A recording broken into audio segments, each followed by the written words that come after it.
ಒಕ್ಕುದು ಪ್ರಸಾದವಲ್ಲ, ಮಿಕ್ಕುದು ಪ್ರಸಾದವಲ್ಲ, ಹತ್ತಿ ಕರೆದಿಕ್ಕಿದುದು ಪ್ರಸಾದವಲ್ಲ. ಒಕ್ಕುದು ಪ್ರಸಾದವಲ್ಲ, ಮಿಕ್ಕುದು ಪ್ರಸಾದವಲ್ಲ, ಹತ್ತಿ ಕರೆದಿಕ್ಕಿದುದು ಪ್ರಸಾದವಲ್ಲ. ತರ್ಕೈಸಿ ನಿಮ್ಮವನಪ್ಪಿಕೊಂಡಡೆ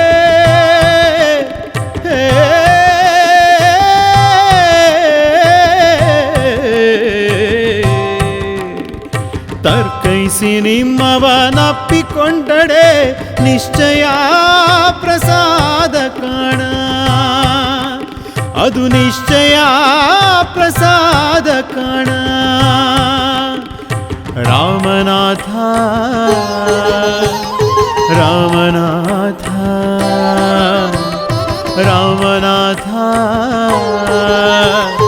ರಾಮನಾಥ.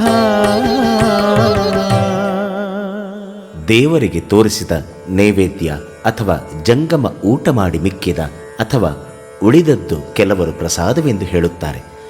ಆದರೆ ಇವು ಬಾಹ್ಯ ಆಚಾರಗಳು ಮಾತ್ರ.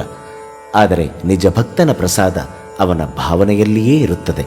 ಪರಶಿವನಲ್ಲಿ ಅಚಲವಾದ ಭಕ್ತಿ ಶ್ರದ್ಧೆಯನ್ನಿಟ್ಟು ಅವನನ್ನು ಒಡಗೊಂಡರೆ ಅದೇ ನಿಶ್ಚಯವಾಗಿ ಪ್ರಸಾದವೆಂದು ತಿಳಿಯಬೇಕು ಎಂಬುದನ್ನು ದಾಸಿಮಯ್ಯನವರು ಬಹು ಸುಂದರವಾಗಿ ವ್ಯಕ್ತಪಡಿಸಿ ಪ್ರಸಾದದ ಮಹಿಮೆಯನ್ನು ಸಾರಿದ್ದಾರೆ.